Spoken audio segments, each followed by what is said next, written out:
Sa ngalan ng Ama, ng Anak at ng Espiritu Santo, Amen. sumainyo ang Panginoon. At sumainyo rin.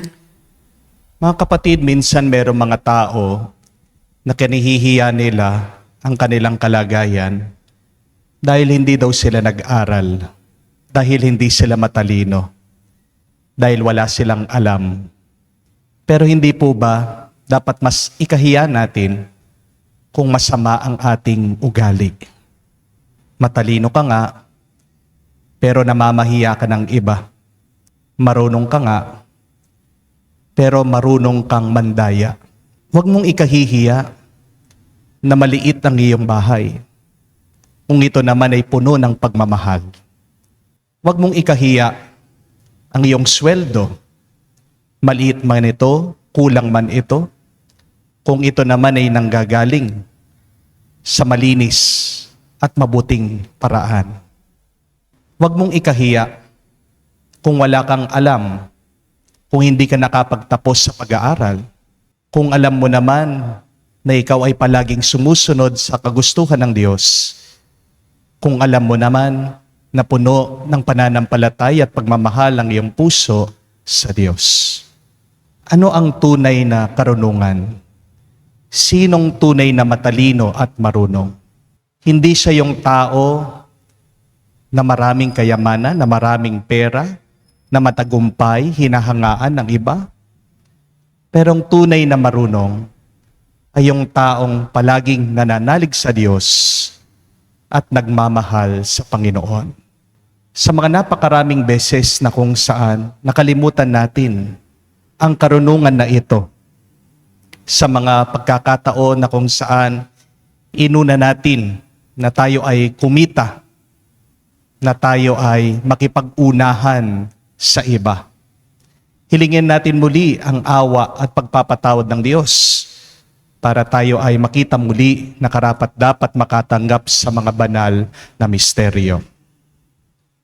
Inaamin ko Sa makapangyarihang Diyos at sa inyo mga kapatid, na lubha akong nagkasala sa isip, sa salita, sa gawa at sa aking pagkukulang.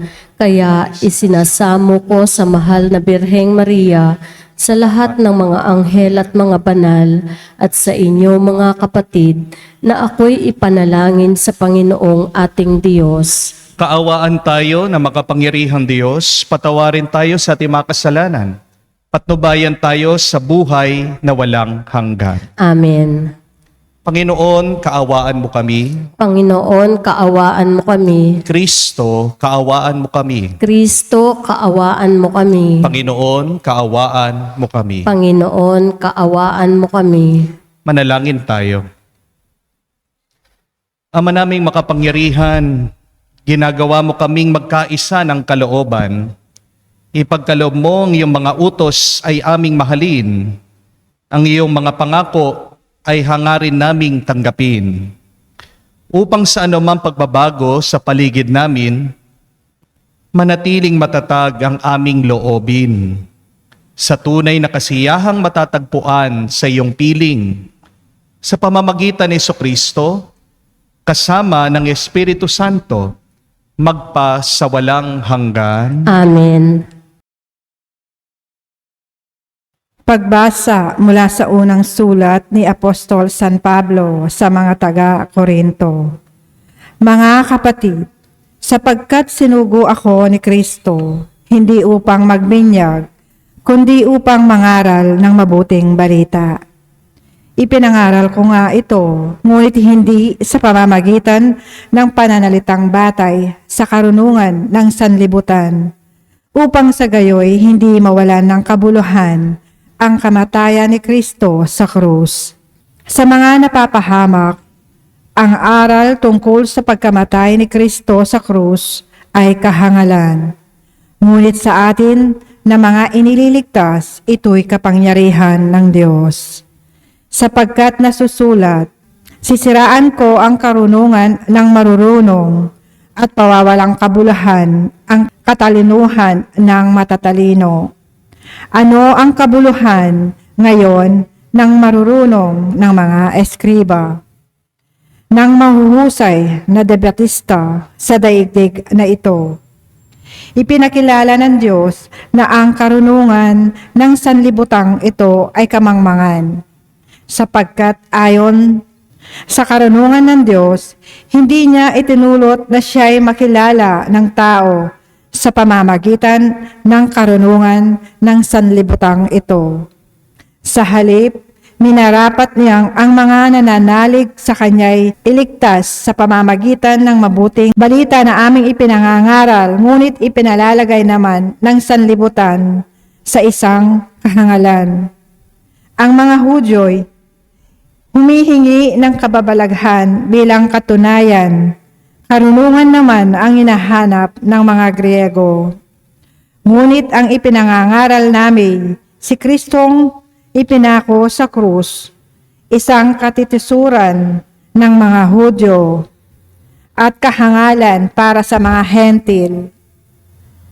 Subalit sa mga tinawag ng Diyos, maging Hudyo at Griego, si Kristo ang kapangyarihan at karunungan ng Diyos, sapagkat ang inaakala nilang kahangalan ng Diyos ay karunungang higit kaysa lahat ng karunungan ng tao.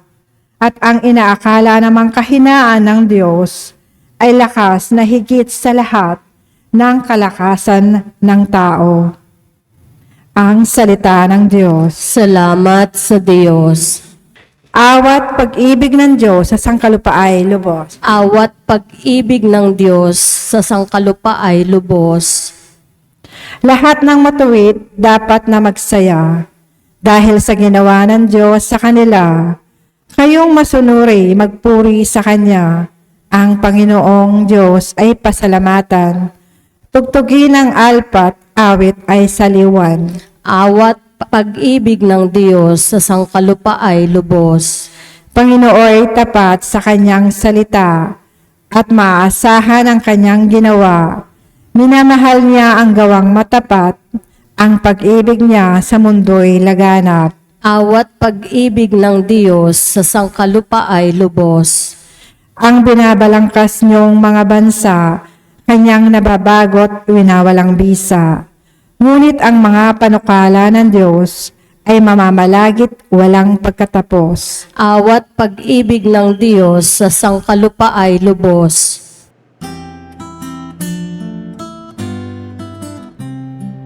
Alleluia, alleluia, alleluia, alleluia, alleluia, alleluia, alleluia, alleluia, alleluia, alleluia, alleluia, alleluia. Manalangin walang humpay, samantalang hinihintay si Jesus na poong mahal. Aleluya, aleluya. Sumainyo ang Panginoon. At sumainyo rin. Ang mabuting balita ng Panginoon ayon kay San Mateo. Papuri sa iyo, Panginoon. Nung panong yun, sinabi ni Jesus sa kanyang mga alagad ang talimhagang ito. Dito may itutulad ang pagpasok sa kaharian ng Diyos.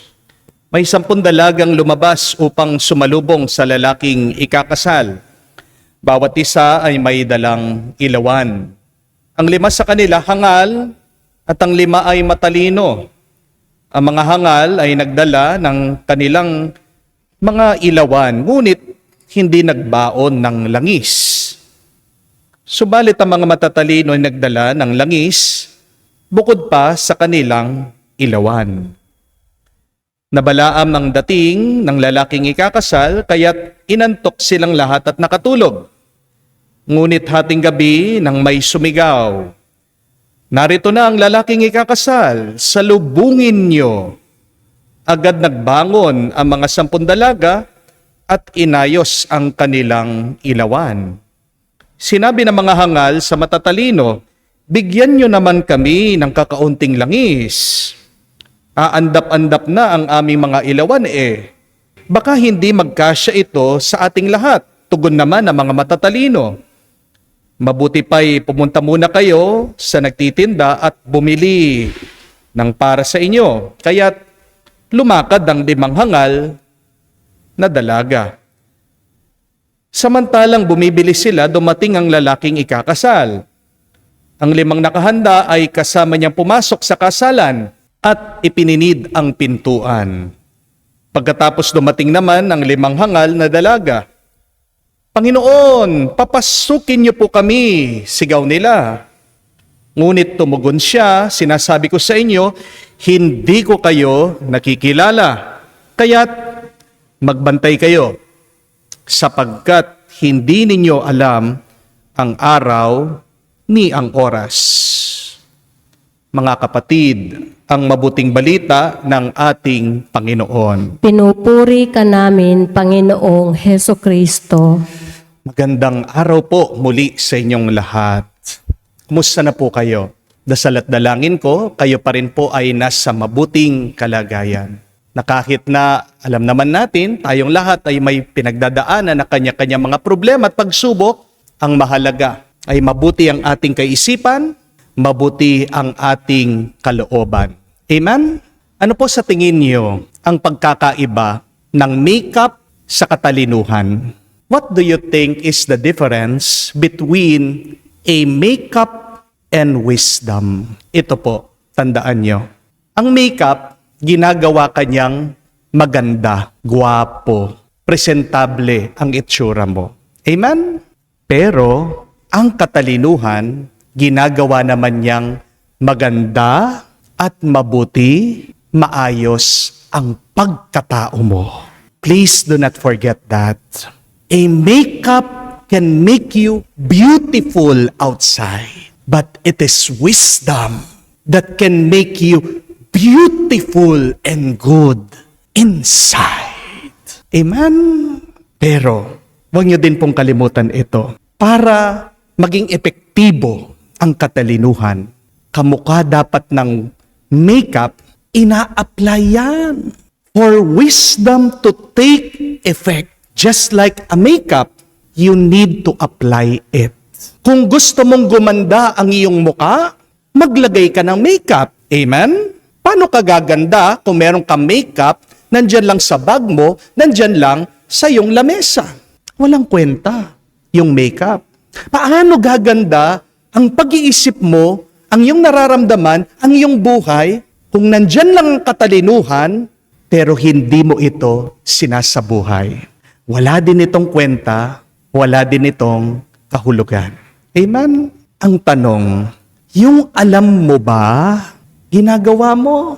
Yung natutunan mo, sinasabuhay mo? Baka naman kaya naghihirap ka dahil alam mo na dapat yung gagawin mo, pero hindi mo pa rin ginagawa. When you fail to apply wisdom in your life, you will fail also to experience happiness, health, and holiness in your life. Bakit kaya naging mangmang yung mga dalaga dito sa nabasa nating ebanghelyo, dito sa kwento ng ating Panginoon? Ano po sa tingin niyo? Sabi po ng ating Panginoon, may 5 hangal o mangmang. Meron din po mga 5 mga matatalinong dalaga. Anong pagkakaiba nitong dalawa? Bakit naging hangal yung 5 dalaga? Bakit yung 5? Napakatalino nila. Simple lang po. Yung mga mangmang, yung mga hangal, alam nila ang dapat nilang gawin. Alam nila na gagabihin sila. Alam nila na dapat meron silang ekstrang langis. Pero hindi nila ginawa yung alam nila. Hindi sila nagbaon ng ekstra. Habang yung mga matatalino, alam nila na gagabihin sila, alam nila na kailangan nila ng ekstrang langis, yun yung ginawa nila. Yun yung sinundan nila. So, the difference is, of the foolish and the wise, is the application of knowledge. Kaya nga po, magandang itanong ito. Ano ba yung mga alam natin na mabuti, pero hindi natin ginagawa? Ano yung mga alam natin na tama, pero hindi natin sinasabuhay o ina-apply sa ating pang-araw-araw na pamumuhay? Napakagandang tanong po niyan. Ano yung alam kong mabuti? Ano yung alam kong tama? Pero hindi ko ginagawa. Yung mga iba nakakatawa. Kumukuha po ng kaha ng sigarilyo. Ano yung nandoon sa sigarilyo? Nakasulat na po, smoking kills.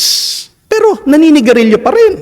Ano pong tawag nyo doon? Walang iba kung hindi katangahan. Pasensya na po for the term. Pasensya na po doon sa salita. Alam na po ng iba, nakakasira ng atay ang alak. Alam na po ng iba, nakakasira ng tamang pag-iisip, pag-iinom ng alak. Pero patuloy pa rin sa paglalasing. Anong tawag niyo po dyan? Walang iba kung hindi katangahan. Alam na ng iba na nasasaktan nila ang kanilang mga misis o kanilang mga asawa dahil sa kanilang hindi pagiging tapat. Pero patuloy pa rin sila sa panloloko sa kanila. Anong tawag niyo doon? Walang iba kung hindi katangahan. Alam mo na nasasaktan mo ang iyong mga magulang dahil sa iyong paglalaban sa kanila, pagsasagot-sagot sa kanila, nawawalan ka na ng galang at respeto sa mga nakakatanda sa iyo. Pero patuloy pa rin ang tigas ng iyong ulo. Anong tawag mo doon? Walang iba kung hindi katangahan. Alam na po natin ng mga basura natin nagiging sanhi ng pagbaha. Pero patuloy pa rin tayo sa pagtatapon na wala tayong pakialam. Anong tawag natin dyan? Walang iba kung hindi katangahan. My dear friends, failure to apply knowledge is foolishness. Hindi po katalinuhan ang paggawa ng kasamaan. Amen? But in addition, foolishness is following fools. Hindi ka tatalino sa pamamagitan ng pagsunod mo sa mga mangmang at sa mga hangal. Paano ka nagiging mangmang? Sa pagsunod sa mga ibang mangmang. Bakit ka naging tanga? Kasi nakinig ka sa payo ng mga tanga.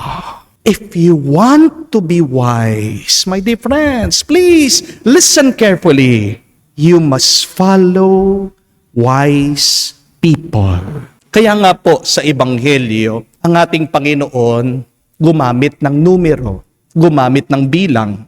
Bakit po ang mga mangmang, 5 sila? Bakit ang mga matatalino, 5 sila? Ang tinuturo sa atin ng Panginoon dito, nagiging mangmang ka dahil sa pakikisama mo sa ibang mangmang. Nagiging matalino ka dahil sa pakikisama mo sa ibang matatalino. Tandaan niyo po yan. Mag-ingat kayo sa mga pinakikisamahan niyo because we become the people that we are with. Kaya tandaan niyo po ito. Kung gusto mong yumaman, kanino ka dapat makinig at sumunod? Di ba? Sa mayaman? Kung gusto mong gumanda, sumeksi, sino dapat ang pakinggan mo? Sino dapat sundan mo? Siyempre, yung maganda. Siyempre, yung sexy. Kung gusto mong tumalino, sino dapat ang pakinggan mo at sundan mo? Di ba dapat yung matalino? Magpapaturo ka ba na pumayat sa isang mataba? Hindi. Ano pong mararamdaman nyo kung kayo po ay pupunta sa gym at makikita mo ang instructor doon, napakalaki ng tiyan, triple yung baba, mag-gym ka pa ba? Magdududa ka, hindi po ba? Paano ka makakapunta sa abroad? Paano ka papasa dyan sa iyong visa? Makikinig ka ba doon sa mga bumagsak at wala pang visa? Di ba hindi? Magbabago ba ang buhay mo kung nakikinig ka sa mga babisyo? Di ba hindi? May napakagandang kasabihan. Tandaan niyo po that the most expensive thing that you can do is to associate yourself with the wrong people. Malulugi ka. Mauubos ka, mabibigo ka. Yan ang pinakamalaking pagkakamali na pwede mo magawa sa iyong buhay. Yung nakikisama ka, sumusunod ka at nakikisalamuha ka sa mga maling tao. Amen? Ask yourself that question. Who do I associate with? Who are within my circle? Who are my friends? Sabi po ng unang pagbasa, sulat ni San Pablo sa mga tao ng Korinto, "The foolishness of God is wiser than human knowledge." Kung gusto mo talagang tunay na maging matalino, unahin mo palagi pakinggan, sundan ang Diyos. Dahil kahit nagaano pa katalino sa tingin mo, yung mga napapanood mo dyan sa YouTube, sa Facebook, sa TikTok na sinasabi sa'yo, yayaman ka, aasenso ka, aangat ang iyong buhay. Walang sinabing mga yan. Pag ang Diyos na ang nagsalita. Amen? Yung katalinuhan natin, yung alam natin, katiting lang yan dun sa alam ng Diyos. Yung katalinuhan natin, dumi lang yan. Alikabok lang yan sa katalinuhan ng Diyos. Magtiwala tayo palagi sa katalinuhan ng Diyos. Di po ba siyang nagsasabi na huwag tayong magtiwala sa ating alam? Kailangan tayong palaging maniwala at magtiwala na ang Diyos mas mabuti ang plano niya para sa atin. Amen? Hindi ko po alam kung alam nyo ang bansang El Salvador. Ito po ay binansagan bilang the murder capital of the world. Nakakatakot po ang bansang ito. It's a very dangerous country. Papiligro po na lumalakad paggabi. Bakit po hinirang na murder capital of the world ang El Salvador? Kasi po napakaraming mga drug addict, mga gang. Alam niyo po ba kung ilan yung mga homicide o pinapatay doon araw-araw? Meron po silang average of 80 people being killed every day. Araw-araw po yun. Sometimes it is even more. Pero ngayon po, dahil nagkaroon po sila ng eleksyon bago na ang kanilang presidente, ang pangalan po ng presidente nila ay si Bukele. Bigla pong nagbago ang kanilang bansa. Ngayon po, yung dating tinatawag nila the murder capital of the world is one of the safest country in all of the world. Ano po ang ginawa ni President Bukele? Nung pong siya ihinalal, ang unang-unang sinabi niya sa kanyang talumpati, pinaalala niya sa mga tao, that we should seek God's wisdom always. Sabi po niya sa mga tao, kung gusto po natin na tayo ay umasenso, tayo po ay umangat, kung gusto po natin na mapabago natin ang ating bansa, kailangan natin palaging hangarin, hanapin, pakinggan ang katalinuhan ng Diyos. Yun po yung first priority niya. Hindi po niya sinabi na alisin natin ang corruption, hindi po niya sinabi na tayo mag-invite na maraming investors, na uunawaan po niya na pag wala ang katalinuhan ng Diyos, wala, bigo ang lahat. Alam niyo po, yun yung milagro. Nagkaroon po ng transformation, ng conversion, ng change. Yung pong mga nakakulong, napansin po niya, naging po satanista. Pero nung siya ay naupo, naluklok na po sa kapangyarihan, sinabihan po niya lahat ng mga kulungan, dapat po may prayer service. Araw-araw, sinasabihan po niya yung mga tao that we should pray. At yun po ang isang napakahalagang naging desisyon niya, kaya nga napabuti niya ang kanyang bansa. Wow! Isn't that amazing? Napakaganda po, no? Kaya kailangan nating matandaan ito. Kaya kailangan natin maunawaan ito. Kung gusto mo din na mabago ang iyong buhay, unahin mo na makinig ka, sumunod ka sa katalinuhan ng Diyos. Don't be just smart, but be wise. Kung gusto niyo pong gumanda ang iyong buhay, sa loob at labas, kailangan ka maging matalino. At paano magiging matalino? Kailangan nating magpaturo at sumunod palagi sa Diyos. Amen? Ang tanong, ano ba ang tinuturo ng Diyos sa iyo ngayon? Gusto niyo pong malaman kung ano ang mensahe ng Diyos sa inyo? Please, give yourself some moments of silence today. Please, sit still. Listen to God in just some few moments. Huwag mo sanang babaliwalain ang turo ng Diyos. Sundin mo ang kanyang karunungan para lalo pang bumuti ang iyong buhay, para lalo pang gumanda ang iyong karanasan ngayon at magpa sa walang hanggan. Amen. Pinapaalala ng mensahe ng Ebanghelyo na dapat tayong maging matalino at nagbabantay habang ang ating hinihintay ang pagdating ng Panginoong Hesus. Ipanalangin natin ang mundong kanyang inililigtas. Ating sabihin, Panginoon, dinggin mo kami. Panginoon, dinggin mo kami. Ang simbahan naway maunawaan ang mga tanda sa ating panahon at tuwinang mapaalalahanan ang bayan ng Diyos tungkol sa walang hanggang dimensyon ng buhay. Manalangin tayo sa Panginoon. Panginoon, dinggin mo kami. Ang mga kabataan naway manatiling umaasa at puno ng sigla sa buhay. Nawa ang kanilang matayog na adhikain ang siyang maging katig nila sa pagsasakatuparan ng mga dakilang bagay sa buhay. Manalangin tayo sa Panginoon. Panginoon, dinggin mo kami. Ang mga pinanghihinaan ng loob at nabigo sa buhay, naway huwag palilimin ang kanilang hinanakit, bagkus kumuha ng panibagong lakas at pag-asa mula kay Kristo na nangako sa atin ng kanyang presensya. Manalangin tayo sa Panginoon. Panginoon, dinggin mo kami. Sa katahimikan po ng ating puso, buksan din natin at sabihin sa Diyos ang ating mga personal na pangangailangan.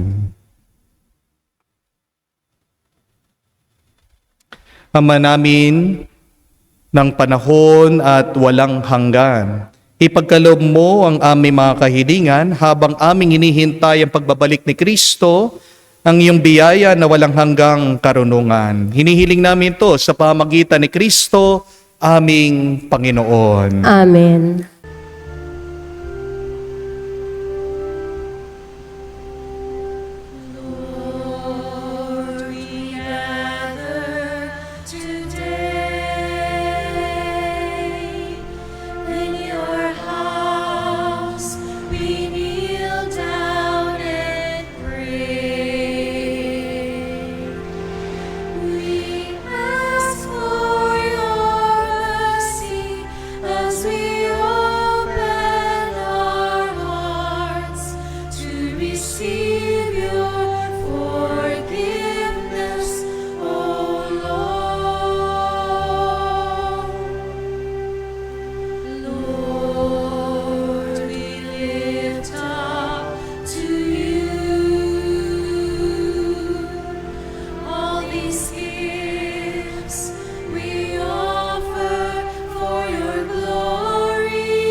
Manalangin kayo mga kapatid, para ang ating mga paghahain ay kalugdan ng Diyos amang makapangyarihan. Tanggapin nawa ng Panginoon itong paghahain sa iyong mga kamay sa kapurihan niya at karangalan sa ating kapakinabangan at sa buong sambayanan niyang banal. Ama naming lumikha, pinagkamit mo kami ng iyong pagkupkop, pakundangan sa isang pamalagiang paghahandog. Kaya't sa iyong sambayanan ay iyong ipagkaloob ang pagkakaisa at kapayapaang nagbubuklod, bunga ng aming mga alay na iyong kinalulugod.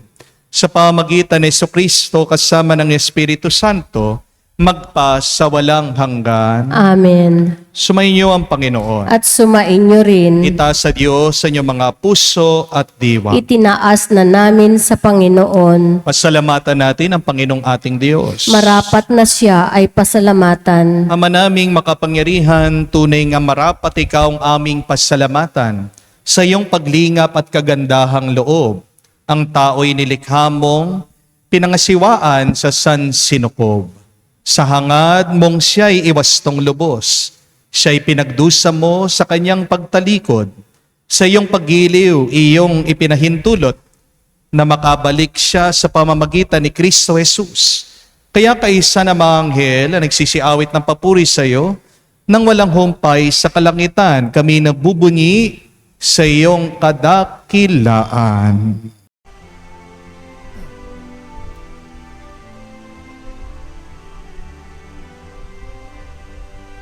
Santo, Santo, Santo, Panginoong Diyos ng mga hukbo, napupuno ang langit at lupa ng kadakilaan mo. Hosana, Hosana, sa kaitaasan, pinagpala ang naparirito. Sa ngalan ng Panginoon, Hosana, Hosana, sa kaitaasan, Hosana, Hosana, sa kaitaasan.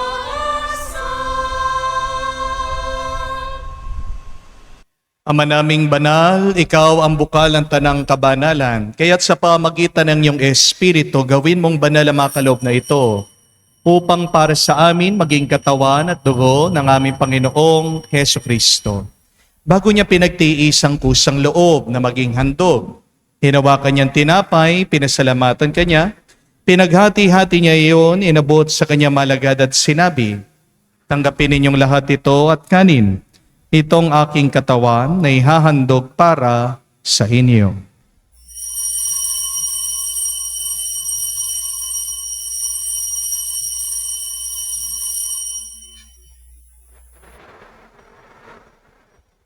Gayon din naman, nang matapos ang hapunan, hinawakan niya ang kalis, muli kanyang pinasalamatan. Inabot niya ang kalis sa kanya malagad at sinabi, "Tanggapin ninyong lahat ito at inumin. Itong kalis ang aking dugo ng bago at walang hanggang tipan. Ang aking dugo na ibubuhos para sa inyo at para sa lahat. Sa pagpapatawad ng mga kasalanan, gawin ninyo ito sa pag-aalaala sa akin."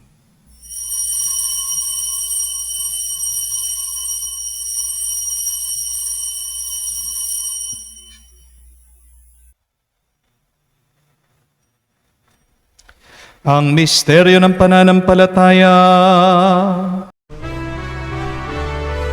Aming ipinahayag na namatay ang iyong anak, nabuhay bilang Mesiyas at magbabalik sa wakas para mahayag sa lahat. Ama, ginagawa namin ngayon ang pag-alaala sa pagkamatay, muling pagkabuhay ng iyong anak. Kaya tinialay namin sa iyong tinapay nagbibigay buhay at ang kalis na nagkakalob ng kaligtasan. Kami nagpapasalamat dahil kami iyong minarapat na tumayo sa harap mo para maglingkod sa iyo. Sinasamo namin kami magsalo-salo sa katawan at dugo ni Kristo ay mabuklod sa pagkakaisa sa pamamagitan ng Espiritu Santo. Amalingapin mong iyong simbahan laganap sa buong daigdig. Puspusin mo kami sa pag-ibig.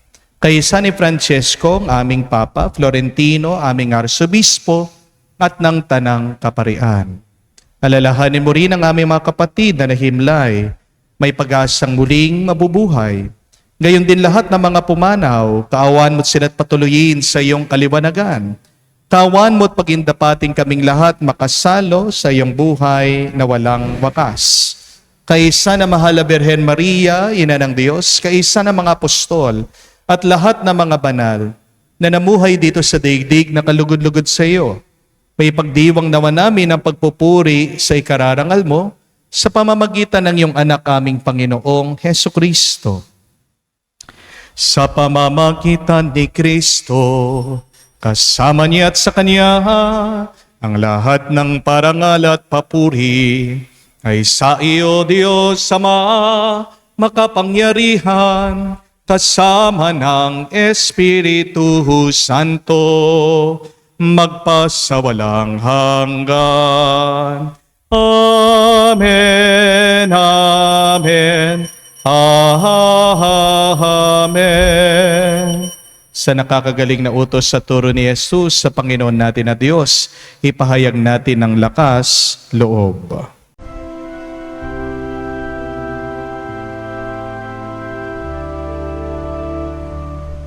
Ama namin, sumasalangit ka, sambahin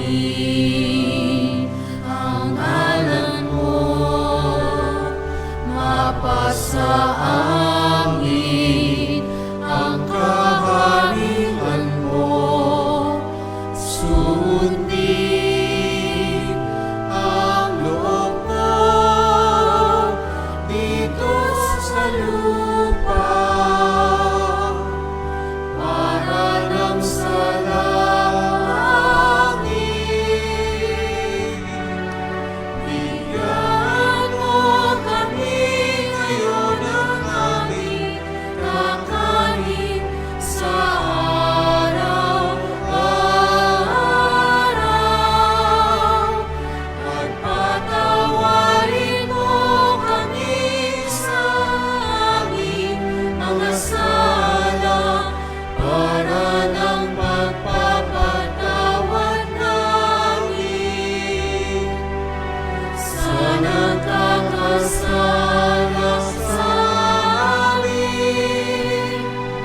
At huwag mo kami ipahintulot sa tukso, at iadya mo kami sa lahat ng masama.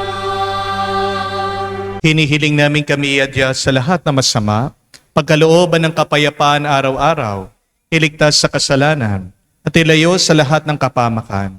Samantalang aming pinanabikan ang dakilang araw ng pagpapahayag ng tagapagligtas naming si Heso Kristo. Sapagkat iyo ang kaharian, ang kapangyarihan at ang kapurihan magpakailanman. Amen. Panginoong Heso Kristo, sinabi mo sa mga apostol, kapayapaan ang iniiwan ko sa inyong aking kapayapaan ay binibigay ko sa inyo. Tungayan mo ang aming pananampalataya at huwag ang aming pagkakasala. Pagkalooban mo kami ng kapayapaan at pagkakaisa ayon sa iyong kalooban. Kasama ng Espiritu Santo magpa sa walang hanggan. Amen. Kapayapaan ng Panginoon ay laging sumainyo. At sumainyo rin. Magbigayan po tayo ng kapayapaan sa bawat isa. Peace with you po. Kapayapaan po sa inyong lahat.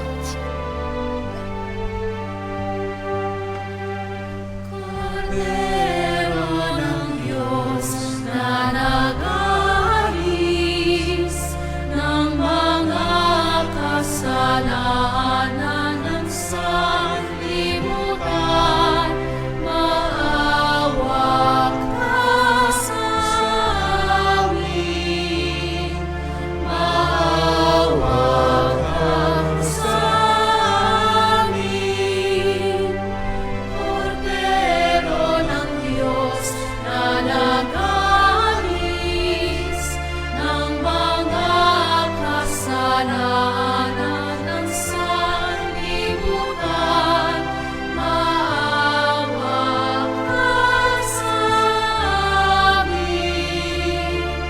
Maawa ka sa amin. Kordero ng Diyos na nag-aalis ng mga kasalanan ng sanlibutan, ipagkaloob mo sa amin ang kapayapaan.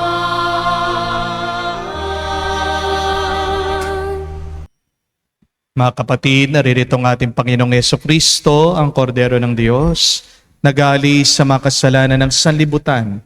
Mapalad tayong lumalapit sa piging ng Kordero. Panginoon, hindi ako karapat-dapat na magpatuloy sa iyo, ngunit sa isang salita mo lamang ay gagaling na ako.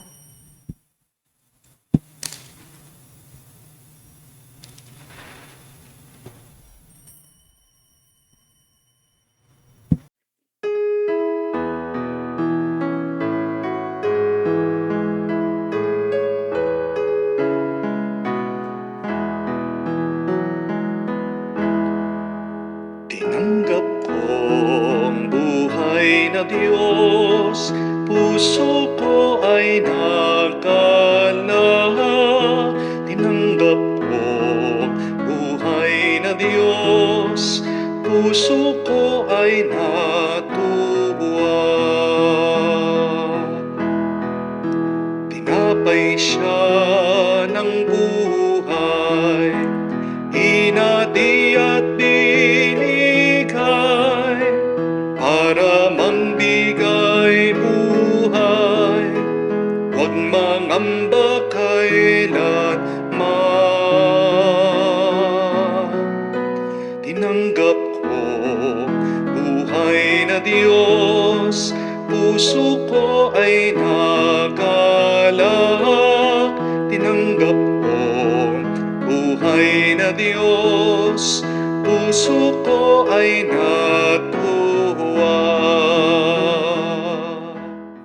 Manalangin tayo. Ama naming mapagmahal, lubusin mo sa amin ang kagalingang bigay ng iyong pag-ibig na ngayoy pinagdiriwang, at kami naway magkaroon ng ganap na kaunlaran upang sa lahat ng aming pinagkakabalahan, ikaw ang aming magbigay kasiyahan. Sa pamagitan ni Jesucristo kasama ng Espiritu Santo, magpa sa walang hanggan. Amen. Hindi ibig sabihin, pag wala kang alam, ay mangmang ka na.